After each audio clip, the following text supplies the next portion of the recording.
alihi wa ashabihi wa mawala.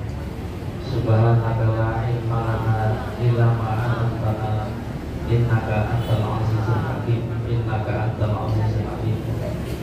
Wa qala Allah ta'ala fi kitabihil karim, a'udzu billahi minasyaitonir rajim. Bismillahirrahmanirrahim. Ya ayyuhalladzina amanu taqullaha wal tanzur nafsum ma qaddamat lighad wattaqullaha innallaha khabirun bima ta'malun. Al-ayat sadaqallahu alazim. Ibu-ibu jamaah kajian Rabu sore yang saya hormati, puji syukur marilah kita aturkan kepada Allah Subhanahu wa taala yang telah memberikan nikmat kepada kita semua, sehingga syukur alhamdulillah pada sore yang berbahagia ini kita bersama-sama bisa menggunakan dua kenikmatan yang Allah Subhanahu wa taala berikan, yaitu kenikmatan sehat dan kenikmatan sempat, sehingga syukur alhamdulillah kita semua bisa bertolakul ilmi dalam keadaan sehat walafiat. Mudah-mudahan langkah ringan kita di majelis ini mendapatkan keberkahan dari Allah Subhanahu wa taala. Amin ya rabbal alamin. Salawat beriring salam mudah-mudahan tetap tercurah limpahkan kepada Nabi kita Nabi Muhammad Sallallahu Alaihi Wasallam beserta para keluarga, sahabat, dan mudah-mudahan melimpah kepada kita selaku umatnya. Ibu-ibu jamaah kajian rutin yang saya hormati, pada kesempatan yang baik ini kita akan mengkaji bersama-sama kajian tentang orang-orang yang tidak disukai oleh Allah Subhanahu wa taala. Sepanjang penelusuran saya tentang orang-orang yang tidak disukai oleh Allah Subhanahu wa taala, terdapat banyak redaksi baik di dalam Al-Quran maupun di dalam As-Sunnah atau dalam hadis. Maka saya ambil beberapa ayat-ayat Al-Quran yang menunjukkan bahwa Allah Subhanahu wa taala tidak suka terhadap golongan yang Allah sebutkan di dalam Al-Quran. Banyak ayat dan hadis yang menunjukkan ketidaksukaan Allah terhadap manusia yang disebutkan baik di dalam Al-Quran maupun hadis Nabi Muhammad Sallallahu Alaihi Wasallam. Di antaranya misalnya di dalam surah Al-Ma'un, Allah Subhanahu Wa Taala berfirman, A'udzu billahi minasyaitonir rajim. Bismillahirrahmanirrahim. Ara'aital ladzi yukadzibu bid-din fadzalikal ladzi yad'u yatim wa la yahuddu 'ala ta'amil miskin wa wailul lil musallin alladzina hum 'an shalatihim sahun alladzina hum yura'una wa yamna'una al-ma'ruf. Ayat ini sangat masyhur di kalangan kita dan kita sangat hafal arti serta makna ayat ini. Kami coba untuk mengingatkan khususnya kepada diri kami pribadi dan para jamaah bahwa ayat ini memberitahu kepada kita orang yang mendustakan agama yang menuntut manusia untuk mencapai kehidupan yang hakiki, kehidupan yang bahagia baik di dunia maupun di akhirat. Karena kesifat tawazunnya, maka ada perusak agama orang yang dalam tanda kutip beragama tapi tidak sempurna keberagamaannya, yaitu mereka orang-orang yang mendustakan agama.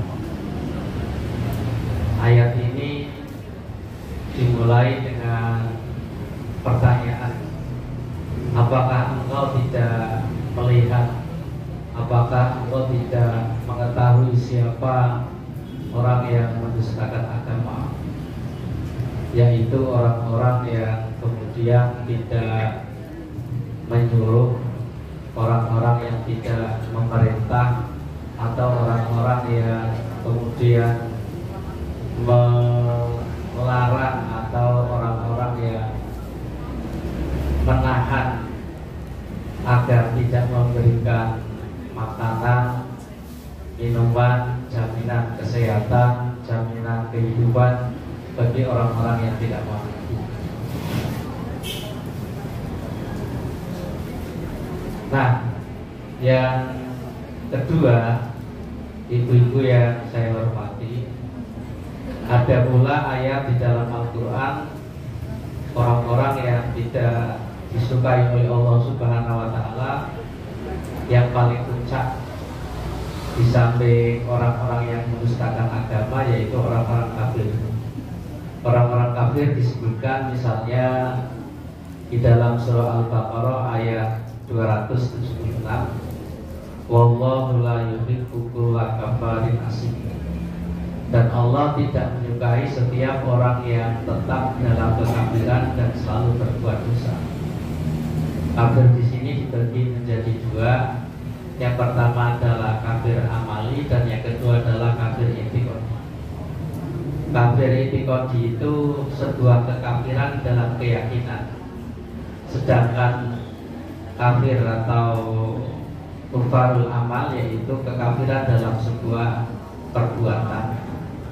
Barangkali ibadahnya masih dalam bingkai Islam, dalam bingkai keimanan, tapi perbuatannya mengingkari atas nikmat yang telah Allah Subhanahu wa Ta'ala berikan.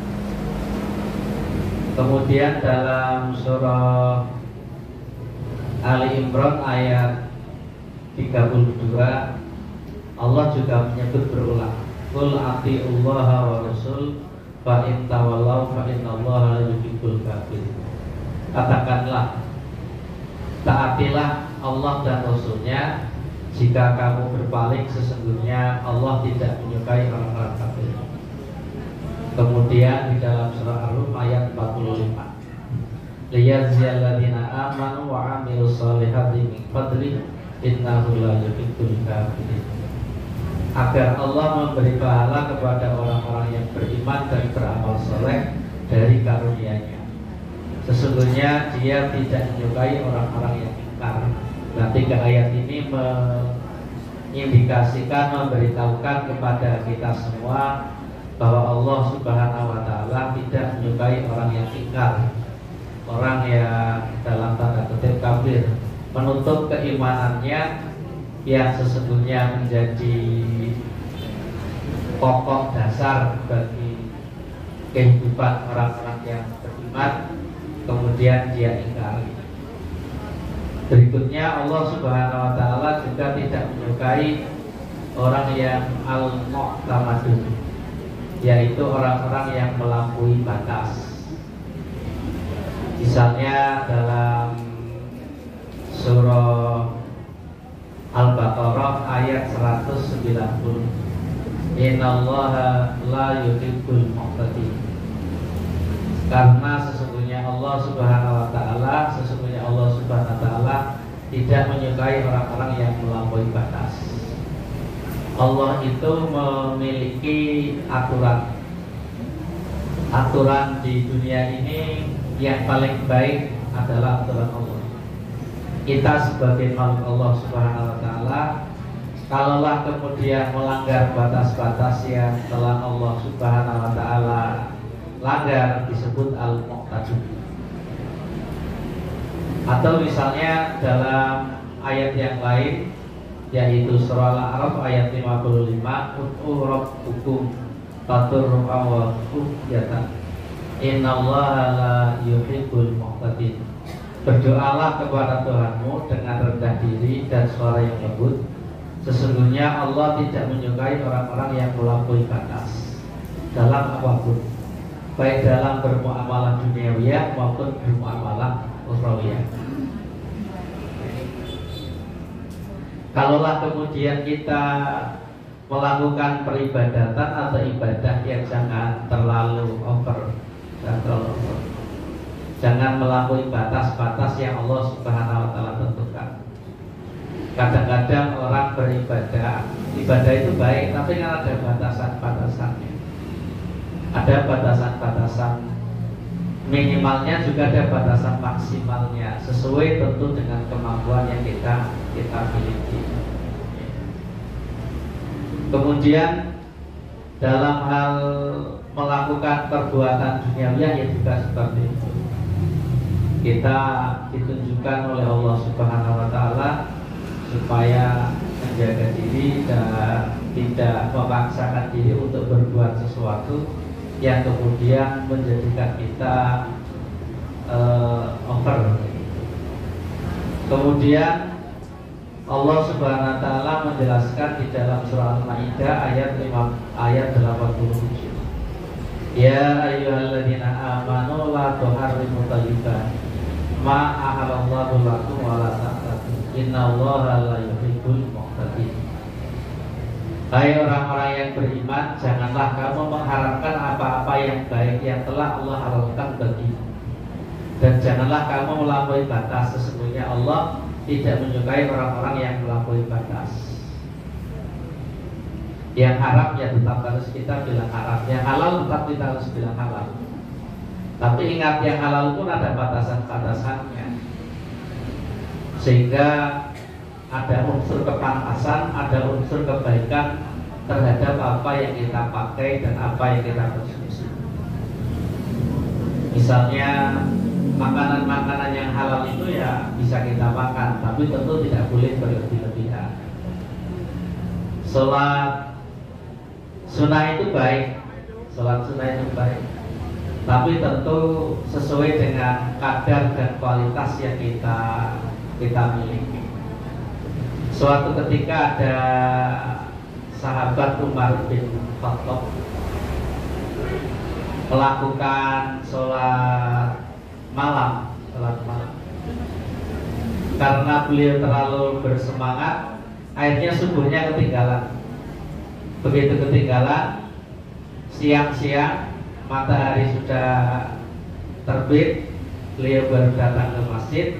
Kemudian waktu sama Rasul Muhammad SAW, ya Rasulullah, saya ini sholat subuh tertinggal karena tadi malam sholat malam atau sholat tahajud terlalu malam dan bersemangat sehingga ketiduran. Lantas bagaimana pendapatmu ya Rasulullah?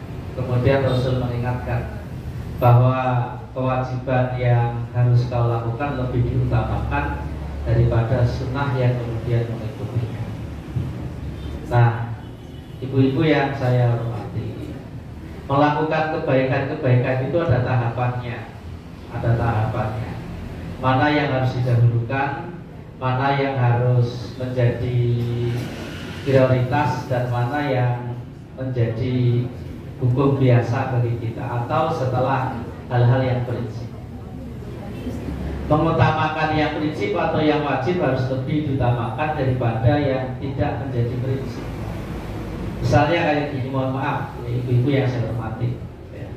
Ketika kita dipertemukan antara yang wajib dengan yang sunnah misalnya, maka diutamakan yang wajib.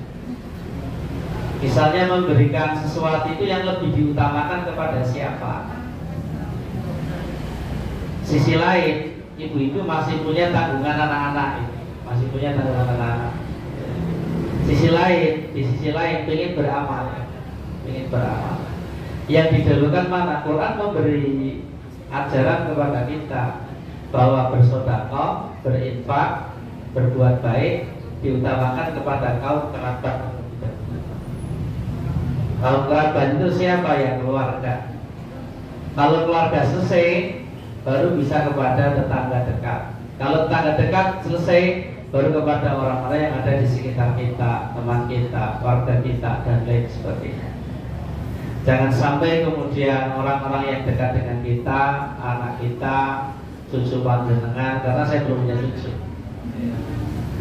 ya itu diutamakan. Baru setelah itu kepada orang lain. Demikian pula Allah Subhanahu wa taala memberikan ajaran kepada kita. Kepada siapa kita harus menasihati? Kepada keluarga kita terlebih dahulu. Maka Rasul Muhammad SAW ketika berdakwah ya kepada kaum kerabat terlebih dahulu, kepada keluarganya, kepada istrinya, kepada anaknya, kepada pamannya dan lain sebagainya. Walaupun kemudian mengalami penolakan dan penerimaan. Nah, orang yang kemudian bisa mengendalikan diri inilah yang dicintai oleh Allah. Sebaliknya, orang yang tidak bisa mengendalikan diri inilah kemudian orang yang tidak disukai oleh Allah. Manusia punya keinginan yang bermacam-macam, tapi manusia sekalipun memiliki keterbatasan yang tidak pernah direncanakan. Ibu-ibu ini kan pinginnya muda terus, tapi kan tidak mungkin. Jika benaten, boyoke ben ora loro dan lain sebagainya. Tapi kan tidak mungkin. Karena kita memiliki keterbatasan yang tidak pernah akan hilang dan luput dari hukum-hukum alam yang kita miliki. Kalau dalam bahasa agama disebut sunatullah. Maka Allah mengecam orang-orang yang melampaui batas. Berikutnya, orang yang tidak disukai oleh Allah Subhanahu wa taala disebut dengan al-mufsidun, yaitu kaum para perusak. Misalnya di dalam surah Al-Maidah ayat 64. Wallahu la yuhibbul mufsidin. Dan Allah tidak menyukai orang-orang yang membuat kerusakan. Kerusakan apa yang disebut di sini? Ada pula misalnya dalam surah Al-Qasas ayat 77. Redaksinya hampir sama, bahkan hanya dengan taukid innallaha la yuhibbul mufsidin. Sesungguhnya Allah tidak menyukai orang-orang yang berbuat kerusakan. Kerusakan terhadap apa? Kerusakan terhadap diri sendiri, kerusakan terhadap orang lain, dan kerusakan terhadap lingkungan. Allah sangat tidak suka. Merusak terhadap diri sendiri, merusak terhadap apa yang kita miliki, merusak terhadap keluarga yang kita punyai, merusak terhadap lingkungan yang kita hidup di dalamnya, dan merusak terhadap alam yang ada di sekitar kita. Ibu-ibu yang saya hormati, setiap badan kita ini memiliki hak atas anggota badan kita masing-masing. Maka penuhilah hak-hak setiap anggota badan yang kita miliki, agar kita tidak merusak setiap anggota badan yang kita punyai. Anggota badan kita memiliki hak untuk tunduk dan tunduk serta beribadah kepada Allah Subhanahu wa taala. Anggota badan kita juga memiliki hak untuk beristirahat, sekalipun anggota badan kita juga memiliki hak untuk mendapatkan asupan makan.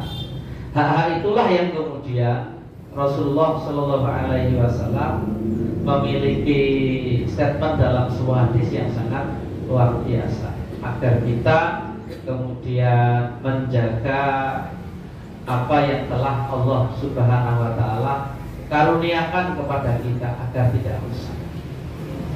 Nah, maka Islam memiliki tujuan yang sangat mulia. Di antaranya adalah hifdzuddin, menjaga agama. Nah, menjaga agama itu ya tugas dari kita masing-masing, yang disebut dengan maqasid syariah, maksud dan tujuan syariat agama Islam. Yang kedua adalah ada yang kemudian yang paling penting juga, yaitu hifdzun nafs, menjaga jiwa, menjaga kehidupan dan lain sebagainya. Ibu-ibu yang saya hormati, masyarakat ini yang kita tempati mengalami pergeseran masyarakat yang sangat luar biasa. Ini sering saya sampaikan. Tahun 2024 ini dalam sebuah penelitian, masyarakat Indonesia ini memiliki pengguna media sosial paling tinggi, nomor 4 paling tinggi. Jadi hanya menggunakan saja, menikmati, itu paling tinggi nomor 4. Yang pertama mana?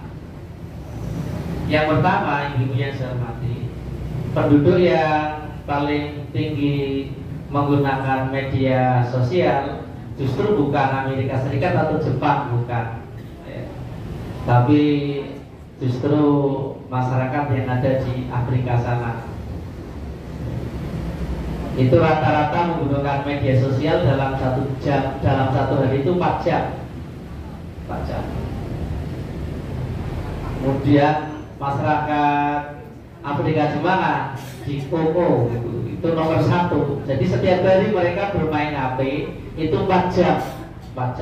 Yang mainnya medsos, WhatsApp, Facebook, Twitter, terus YouTube dan lain sebagainya. Nomor 2 baru Afrika Selatan, nomor 3 Brasil, nomor 4 baru Indonesia. Jadi masyarakat Indonesia rata-rata menggunakan HP itu 4 jam dalam 1 hari. 4 jam dalam 1 hari. Kalau Jepang dan Amerika Serikat dalam 1 hari, masyarakat rata-ratanya hanya 3 menit, tidak ada 1 jam. Tapi internet mereka menggunakan, tapi untuk usaha dan pekerjaan, dalam mendukung pekerjaannya. Kalau kita tidak, betulan kalau ceklan HP adalah YouTube gitu. Bahkan kadang-kadang walau pengajian seperti ini disambil adalah YouTube, Dongengan kalau bujuni dan HP, masing-masing ceklan HP. Kok dobengan adalah YouTube. Layak Tuhan mati. Kalau YouTubean, bahkan dibuat konten kreator. Ini boloku mati, innalillahi wa inna ilaihi raji'un, dan lain sebagainya. Nah, ibu-ibu yang saya hormati, karena masyarakat kita ini sangat suka terhadap konten-konten dan media sosial, akhirnya mengidap penyakit suka tersinggung. Masyarakat Indonesia itu sangat suka tersinggung. Di 10 tahun terakhir ini, menurut penelitian ini, bukan menurut Sumarno, bukan, menurut penelitian, saya punya datanya gitu ya. Jadi kalau ada orang bikin status itu dikira nyinggung. Ada orang bikin tulisan di media sosial, ini kayaknya nyinggung aku nih. Tersinggungan. Jangan-jangan pengajian jejeran sing siji ngantuk, lendotan ngono juga tersinggung. Karena apa? Karena besarnya kita terpengaruh oleh media sosial, dan penyakit tersinggung melanda kemana-mana. Nah, inilah yang membuat kerusakan diantaranya di tengah-tengah masyarakat kita. Padahal Allah Subhanahu wa Ta'ala berfirman, innallaha la yuhibbul mufsidin. Mari kita lihat ibu-ibu yang saya hormati. Akhir-akhir ini kita akan sering dengar berita-berita, himbauan-himbauan agar anak-anak yang remaja tidak keluar dari rumah karena banyak kejadian yang kriminal di jalan, tawuran dan lain sebagainya. Anaknya ternyata kan kecil-kecil, anak SMP atau anak SMA yang masih baru. Dan kejadian itu sudah mulai merambah kemana-mana. Hanya karena apa? Hanya karena naik motor, kemudian tersinggung, dikejar, kemudian berkelahi. Tidak tahu ternyata tetangganya sendiri. Ibunya juga tersinggungan ternyata. Bapaknya juga tersinggungan. Ini menurut penelitian yang ada, bahwa masyarakat kita itu nomor 4 masyarakat dunia yang diteliti dari 55 negara, nomor 4 pengguna media sosial paling tinggi.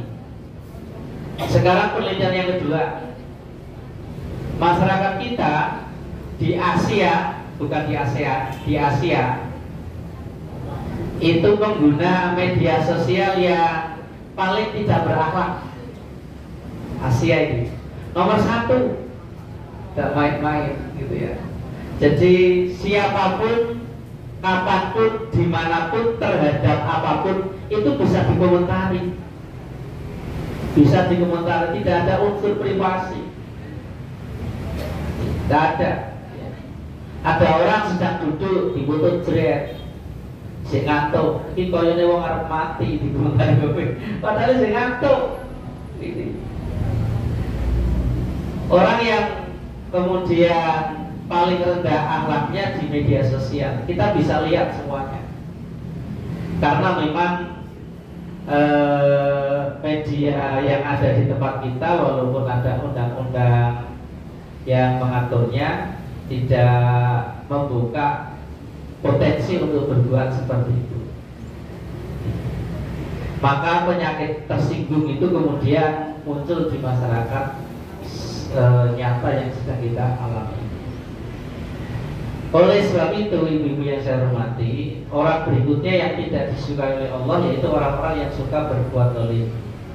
Misalnya di dalam surah Al-Imran ayat 57, kemudian surah Asy-Syu'ara dan lain sebagainya. Misalnya Allah di dalam surah Al-Imran ayat 57, wa amal ladina amanu wa amilus solihati wa yuwaffihim ujurahum wallahu la yuhibbud dzalimin. Adapun orang-orang yang beriman dan mengerjakan amal yang soleh, maka Allah akan memberikan kepada mereka sempurna pahala amal mereka, dan Allah tidak menyukai orang yang berbuat zalim. Kita pasti bertemu orang zalim. Saya ulang, kita pasti bertemu dengan orang zalim. Jenis kezalimannya seperti apa? Bertingkat-tingkat. Nah, ketika kita menghadapi orang yang berbuat zalim, apa yang kita lakukan? Nah, Quran sesungguhnya memberikan tuntunan kepada kita. Dalam menghadapi orang zalim kita harus berhati-hati. Tidak mudah kemudian menyebarkan berita yang tidak pasti terhadap orang tersebut dan tidak menaruh amanah kepada orang tersebut. Agar apa? Agar kezalimannya tidak merusak. Karena orang yang zalim ini misalnya digambarkan pula di dalam Al-Quran surah Ali Imran ayat 140. Iyam saskum korun fakat masal kau mafkarbat ini. Batil kal ayam menudawiluha bainanas wa ya'lamullahu alladina amanu wa yattahida minkum syuhada wallahu la yuhibbul zalim. Jika kamu pada perang Uhud mendapatkan luka, maka sesungguhnya kaum kafir pun mendapatkan luka yang serupa. Dan masa kejayaan Badar itu kami berdirikan antara manusia agar mendapatkan giliran. Dan supaya Allah membedakan orang-orang yang beriman dengan orang yang kafir, supaya sebagian kamu jadikan yang gugur, yang sebagian syuhada, dan Allah tidak menyukai orang-orang yang zalim. Ibu-ibu yang saya hormati, secara eksplisit ayat ini berbicara masalah sikap orang yang kafir dan sikap orang mukmin terhadap kejadian perang Uhud. Tapi secara umum ayat ini memberitahu pada kita bahwa kehidupan di dunia ini memang berliku, bermacam-macam. Kadang kita dalam posisi longgar, kadang kita dalam posisi sempit, kadang kita dalam keadaan senang, kadang kita dalam keadaan gembira dan lain sebagainya. Bagi kita kehidupan yang berputar, tidak statis dan berganti-ganti itu hal yang biasa. Maka mari kita bersama-sama membatasi dan mengingat diri bahwa orang-orang yang berbuat zalim suatu saat pasti akan mendapatkan balasannya. Yang terakhir, ibu-ibu yang saya hormati, orang yang tidak disukai oleh Allah Subhanahu wa taala yaitu orang yang membanggakan diri, orang yang sombong, orang yang takabur, orang yang pamer dan lain sebagainya. Nah, Allah Subhanahu wa taala berfirman misalnya di dalam Al-Quran, wala tusa'ir khaddaka linnasi wala tamsi fil ardi marahan innallaha la yuhibbul kulla mukhtalin fakhur.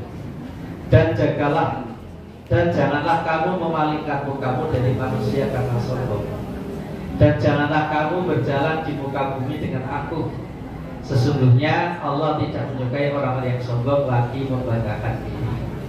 Nah, saya akan bercerita untuk mengakhiri ceramah saya. Yang pertama, ada dua orang pedagang. Saya sering ceritakan ini.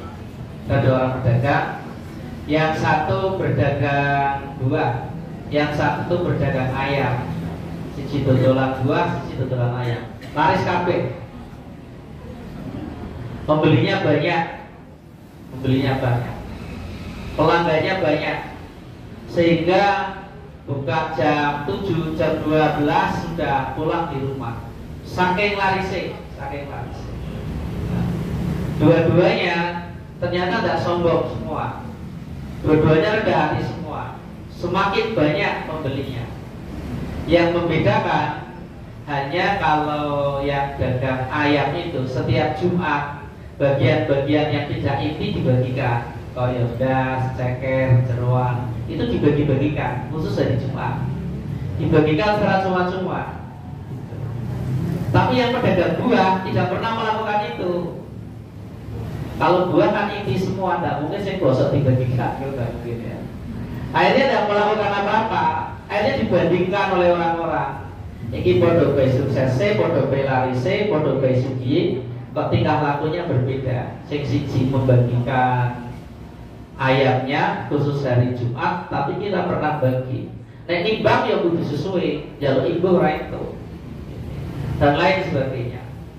Akhirnya singkat cerita, ibu-ibu yang saya hormati, pedagang buah ini meninggal dunia, mati. Orang-orang kemudian berspekulasi, wong medit ya matine kasih kira-kira gitu ya. Kemudian dia mati ini kasih kira-kira seperti itu. Akhirnya ibu yang saya hormati, setelah pedagang buah ini meninggal dunia, pedagang ayam ini tidak pernah membagikan lagi setiap Jumatnya. Tidak pernah berbagi. Seperti mati gitu ya.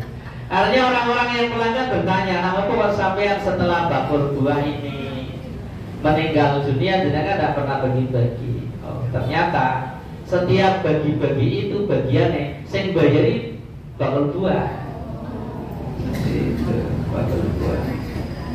Itu kan luar biasa. Jadi kebaikan yang dilakukan tidak harus tampak terhadap orang lain.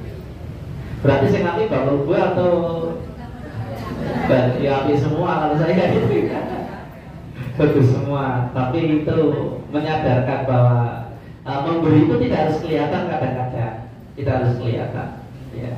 Termasuk memberi pembiayaan kepada kader itu tidak kelihatan, nggak kelihatan, tapi itu akan besar pada saatnya, akan dipetik pada waktunya. Kira-kira kayak gitu.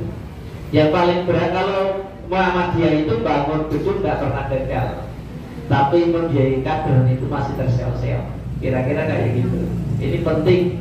Perenungan dari kita bersama, memberi itu tidak harus kelihatan, tapi penting bagi kita.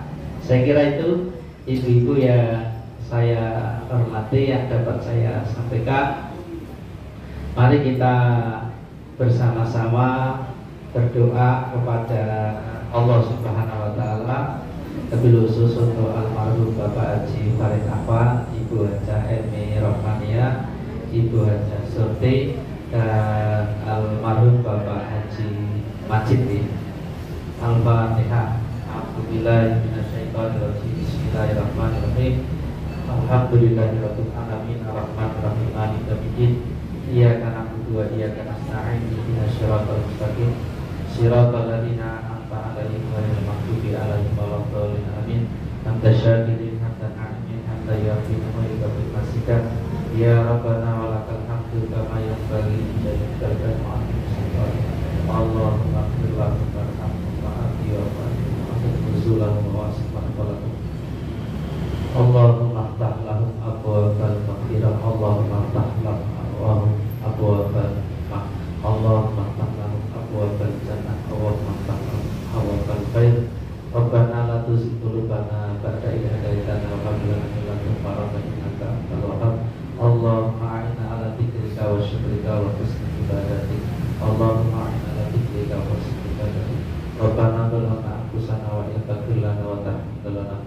khasirin. Rabbana atina fid dunya hasanah wa fil akhirati hasanah wa qina adzabannar. Subhana rabbika rabbil izzati amma yasifun wa salamun alal mursalin walhamdulillahi rabbil alamin. Bila taufiq wal hidayah. Assalamualaikum warahmatullahi wabarakatuh.